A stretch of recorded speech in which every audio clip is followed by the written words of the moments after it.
Hi, and welcome once again to our conversation with Father Orsi. I'm B.C. Cloutier, and this, of course, is Father Michael Orsi. Nice to see you, Father. Nice to see you, too. Let's jump right into it. All right. Today we're talking about John chapter 14.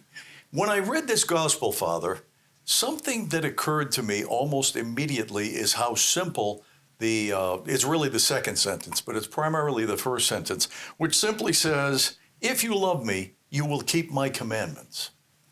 Now that seems like a pretty simple thing, but when I look around, it seems like people have forgotten something as simple as, "If you love me, you will keep my commandments." Yeah.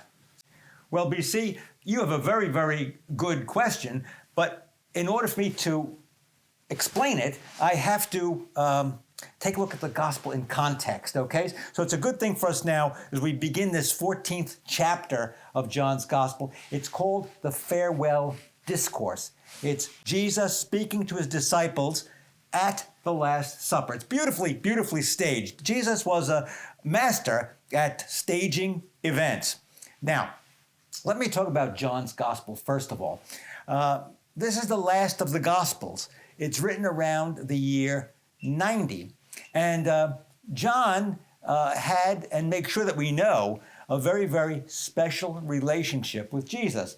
He calls himself continually the beloved disciple. So if we have a name for this gospel other than the Gospel of John, we're going to call it the Gospel of Divine Love. Divine love. And that theme is going to come to us as we read the gospel over and over and over again. Just a caveat, folks. Sometimes we just pick little parts of the gospel and we read them and we meditate on them, which is fine. What we really have to do is read the whole gospel, and that way we get a sense of what's going on, because themes, like any good novel, any good book, they should run throughout the book. Now, this Farewell Discourse, it has been likened to maybe a father on his deathbed speaking to his children, in this case, speaking to his sons, and giving them his last will and testament, and passing on any knowledge that he had accumulated over the years, passing it on to his children. Okay, so what do we have here? He's talking about love, and you know, love for a family is extremely important. So what Jesus is talking about and talking to is the love that is necessary for his family, which is the church. It's the Christian community.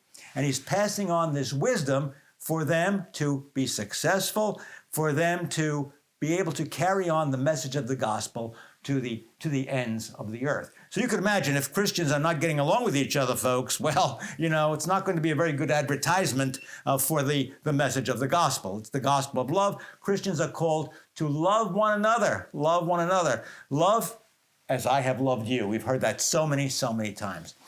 Now, let's now take a look at this specific passage. If you love me, you will keep my commandments. Well, that is very simple. It really is very simple. You know, as a matter of fact, God is very simple. Jesus says God is love. All right. Let's take a very, very simple earthly type of an example. Right? If you love someone, you will do what they ask you to do. So let's just take the example of children. If you really love your parents, and you know your parents have your best interests at heart, and that they want what's good for you, then you're going to obey your parents. Now that's pretty simple. Who's God? Jesus identifies him again and again in the scripture. He who has seen me has seen the Father. So what do we have here now? Here is the Father speaking to his children. Jesus is the perfect image of the Father. Therefore, when we see Jesus, and this is in John's Gospel, a very high Christology, we call this, to make sure that we know Jesus is indeed God himself. And so that when we obey Jesus, we are obeying God. And oftentimes people make a very, very big mistake. They don't see Jesus as God. Right. All right? They say, And a lot of people today say this, folks, oh, he was just a great man. He was just a perfect human being. No, he is a man, but he's also God. It's called the hypostatic union, and this comes to us all the way back, from the beginnings of the gospel, and then solidified in the Creed. Council of Nicaea and Constantinople, way back in the year 325. One person, two natures, nature of God, nature of man. You see me, you see the Father. If you love me, if you love God, you're going to keep God's commandments. And that's exactly what it means. And anybody that says it means anything different, that we can negotiate this, they're part of the lie. And who's the liar? In John's epistle, the evil one.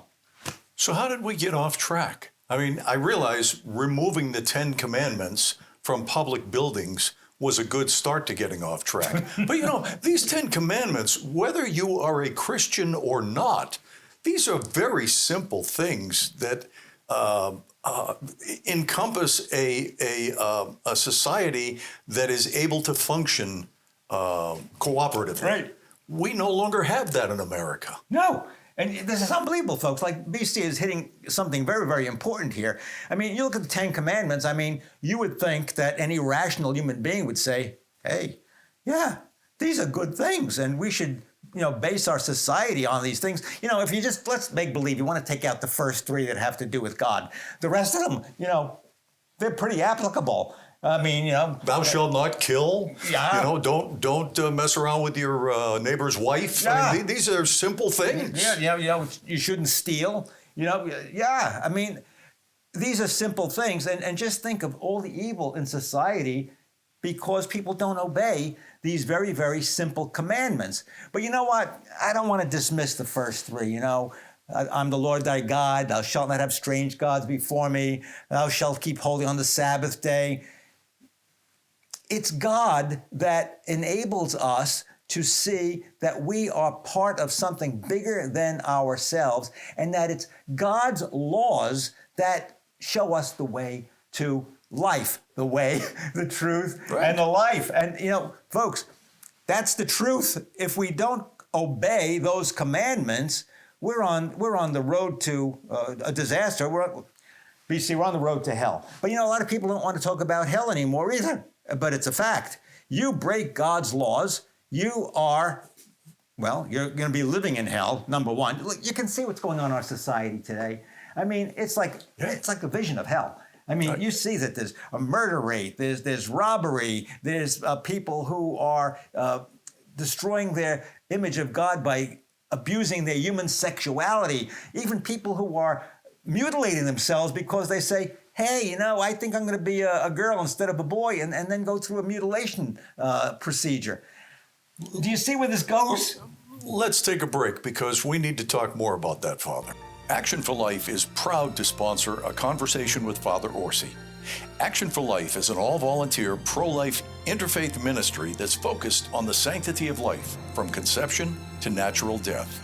In addition to sponsoring this TV program, Action for Life provides financial support and life assistance to any woman who wishes to carry her baby to term in anticipation of an adoption. Action for Life also provides financial assistance to a variety of pro-life organizations, including maternity homes, pregnancy resource centers, anti-human trafficking agencies, and sidewalk advocates, but to name a few. Please consider making a donation so that we can continue in the fight to save preborn babies. You can donate online at actionforlife.org. Thank you and God bless. Hi, I'm BC Cloutier. Perhaps you're not able to watch a conversation with Father Orsi weekly in this time slot. If not, I've got some great news for you. You can visit actionforlife.org and click on A Conversation with Father Orsi. Each one of these episodes is on the website. Again, actionforlife.org, and click on A Conversation with Father Orsi. Thank you, and God bless.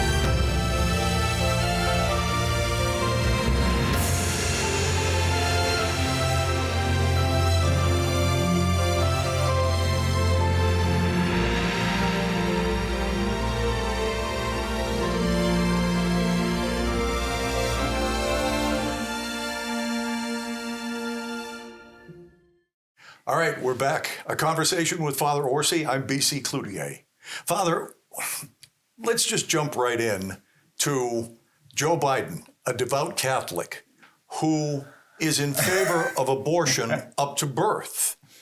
We were talking about the Ten Commandments, thou shalt not kill. There's buku scientific evidence that life begins at conception. If you want to argue that, no one can argue that life does not exist when there is a heartbeat in the womb. Even scientists, for the most part, do not dispute that fact.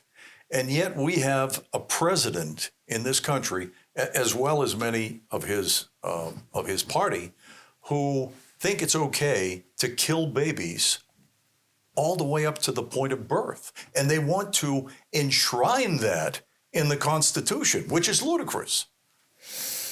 Well, BC, my friend, let me disabuse you of something.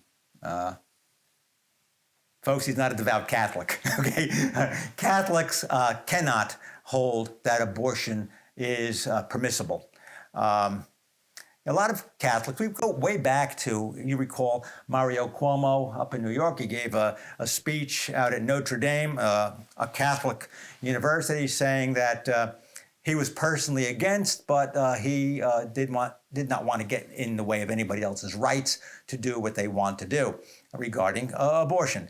You can only do what's right, BC. You have a right to do what's right. You don't have a right to do what is wrong. And so, that kind of theme has continued throughout these many years, maybe it's about 50 years now, I suppose. And a lot of, in quotes, Catholic politicians have picked up that line. Abortion has always been condemned by the church. As a matter of fact, abortion also has been condemned in the Old Testament, insofar as the rabbis would say that abortion is wrong. Okay, now, when we go back... As Johnny Carson would say, I did not know that. How about that? I really didn't. Yeah. How about that? I mean, we could go back even to the great rabbis. We can go back to Maimonides, and Maimonides would say, yeah, abortion is wrong. It's the great Rebbe.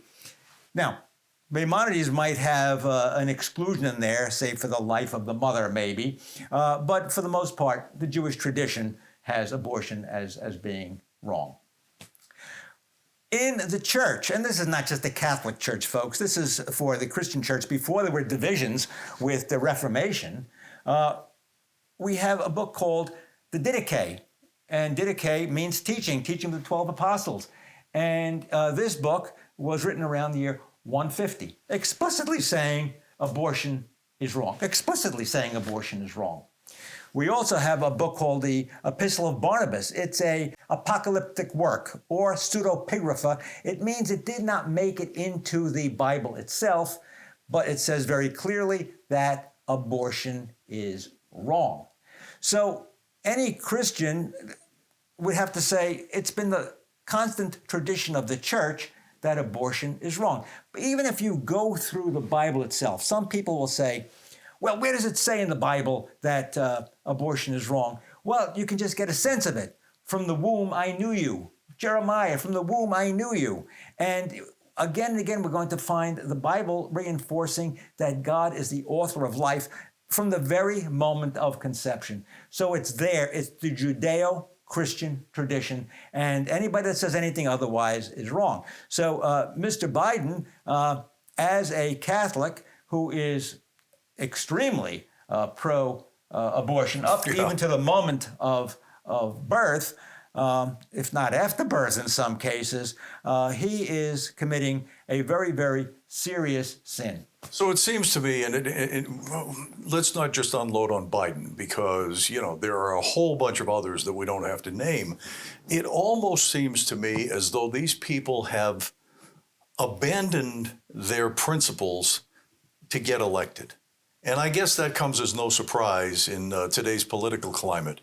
But what does it say about America and its morals? Yeah. Let's go back to our initial conversation when we began today. If you love me, you will keep my commandments. Yeah. And if you claim to love God, you claim to love Jesus, you claim to love the biblical teachings. It's like saying to your wife, I love you, honey, but let me just make this exception and let me take a few liberties with our marriage covenant. Maybe it's, I still love you, but, maybe I'm not going to be faithful to you every once in a while because, I like a variety in my. I just say, you see, this is how it gets. I've heard those things, Father. I really have. Yeah. I don't know. It's frustrating to me, but I realize that I am one of a minority in America because I believe in God and I follow or try to follow. I shouldn't portray myself as being so pure, but I try to follow the teachings of Jesus. And I look around me and I see so many people who have abandoned God just completely. Absolutely, just completely abandoned God. They'll say, "Oh, I believe in God," but if they do, it's rather oblique. Yeah. A lot of the major newspapers in our country have been talking about this. They'll talk about, for instance, the Wall Street Journal poll talking about Generation X and their a lack of belief in God. They call them nuns these days. NONES, yeah. But it doesn't, as I read these, it doesn't simply mean that they have become atheists.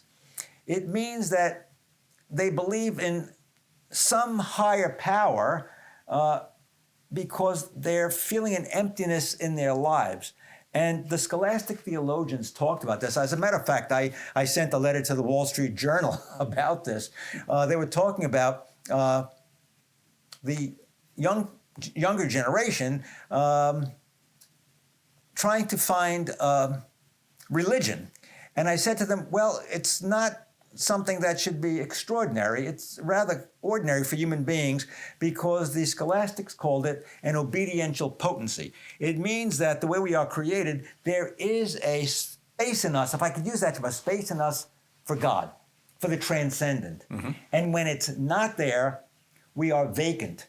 And when it's not there and people can't fill that space with the transcendent, we enter into many of the ills of society today.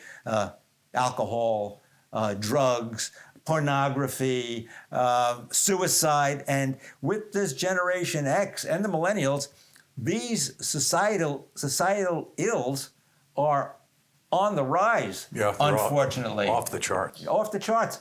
So, what we have to do is present to people the facts of what Scripture tells us, that there is a God who has revealed himself to us, and that this is the way we fill up that emptiness in our lives. Now, the other part of this is that some people may be looking for a God, and they will try to latch on maybe to some kind of a mystical cult, and they'll try to fill in the gap that way. But when you get into those kind of mystical cults, you get into a manufactured religion. A lot of people are finding their religion now on the internet.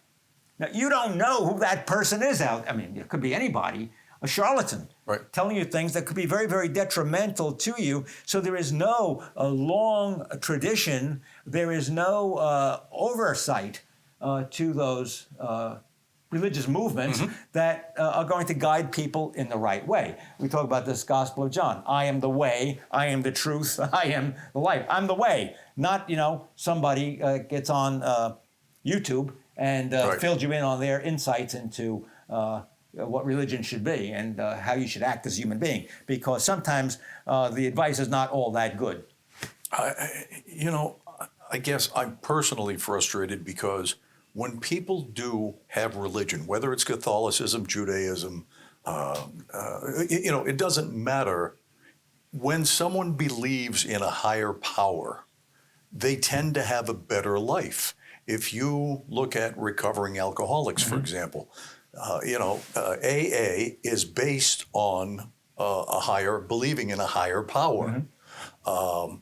And it seems to me that if we could convince all of these nuns that they should come to church and they should listen to the gospel and they should try to adhere to the Ten Commandments, they would find that they're doing something for themselves, not for God. Right. They're improving their own lives. Right.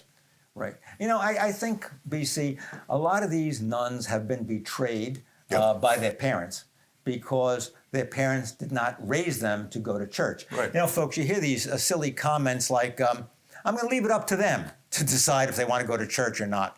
Well, let me be quite honest with you. I mean, if my parents left up to me, would I go? Probably not. I'm not, just saying that everybody's born that they just love to go to church. You got to be trained like anything else. Well, and that brings us to, parents that say 12-year-old kids have decided they'd like to be a different gender, and I'm going to leave it up to them. Yeah. I know I've opened a whole can of worms here, know. but I mean, this is a crazy thing that's going on. It really is. How responsible can a 12-year-old child be? I mean, it's even going down to lower. I'm in like I'm 6 or 7 years old, and I decide that I want to be a boy instead of being a girl. And sometimes the legal system, the school system, they say, well, that child has a right and does not have to consult the parents about that. Parents, you have the major responsibility of raising your child, and it's also the responsibility of raising the child in the practice of the faith. Now, first of all, you might say to me, well, do I have to go to church?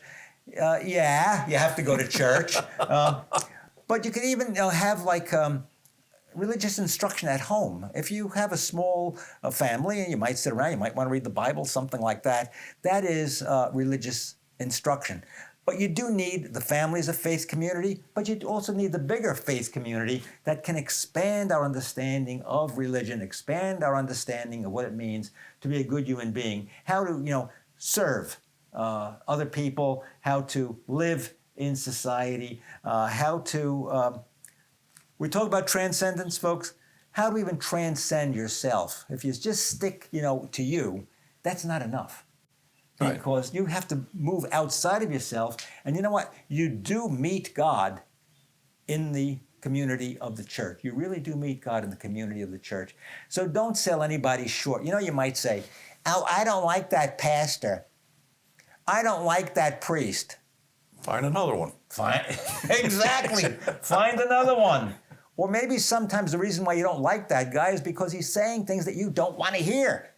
And sometimes you have to hear those things. And, you hear these words today, BC, like, I'm offended. What does it mean? It means you don't want to hear something that you don't want to hear because it's contrary to your lifestyle or whatever the case may be. Or you don't like what the church teaches. Look, I have a lot of people who are offended when I tell them that, God made male and female, didn't make, 52 varieties of people. And if you don't believe that, you're contradicting the book of Genesis. All right? Oh, I'm offended. If I tell people that, practicing homosexuality is wrong, oh, I'm offended. My son is a homosexual. Look, nobody's condemning your son. We're just saying that behavior is not consistent with Christian teaching. What's interesting about that particular issue, Father, is, and I realize that parents of homosexuals are sensitive to that issue, as they should be. But when you say, my own opinion, homosexuality is not a sin, practicing homosexuality is a sin. Right. The same is true of unmarried couples having sex. Right. And yet, that doesn't bother parents. No. There's two standards there for the same application. Right. It's just. Yeah, and one thing, we get back right to the beginning of our conversation. If you love me, you'll keep my commandments. And so, if you expect that something's going to be right because somebody you love is doing something wrong, and you want to affirm them or celebrate what they're doing and have pride in something that is, I'm sorry, folks, pride in something that's perverted, it's just wrong, then you're not helping the situation. What you have to do is speak the truth in love. This is what the gospel tells us to do, and this is what Jesus is all about. In John's gospel, it is the gospel of love. The beloved disciples tells us how to love one another as to what is going to be good for us in order to help us get to heaven. And that's what the Bible's all about. That's what the gospel's all about. That's what John wants us to do, to love one another, to help each other to get to heaven. Not just to make nicey nice, and everybody's nice in the world, and you're right, and I'm right. That's not what it's about. On that note, we'll be back. Thought for the day. Our country is going through a tumultuous time. Many people are questioning the very foundations upon which this country has been built. One of the foundations that people are often forgetting is that this country was built on biblical principles, on justice and righteousness, and also upon charity. So much so that our founders had engraved on top of the rotunda of our Capitol in Washington the words of the prophet Micah. Remember, man, do what is right, love justice, and walk humbly with your God. We want to thank our generous sponsors for their continued support of Action for Life Television. Please consider patronizing these fine establishments, all of which are committed to saving babies from the scourge of abortion. Join Father Michael Orsi again next week for another compelling interview with some of America's leading pro-life advocates. We're for action, and we hope you are too. Welcome back. It's a conversation with Father Orsi. I'm B.C. Cloutier. Father, final thoughts? Final thoughts. First of all, I encourage everybody, to read the whole Gospel of John. Secondly, to meditate on this Gospel, where Jesus says, if you love me, you will keep my commandments. Folks, it's not always easy to keep the commandments. It's not always easy. But with God's grace, we can. And don't ever fear that just because you might offend somebody, you might hurt somebody, that you can compromise the truth. You must always be able to speak the truth in love. And I hope that's what we did today, to speak the truth in love. I don't want to come on a program like this and fool you into believing that anything goes as long as you feel that it's good. It's not. Thank you, Father, and thank you for joining us on A Conversation with Father Orsi. Join us again next week on this same station at this same time.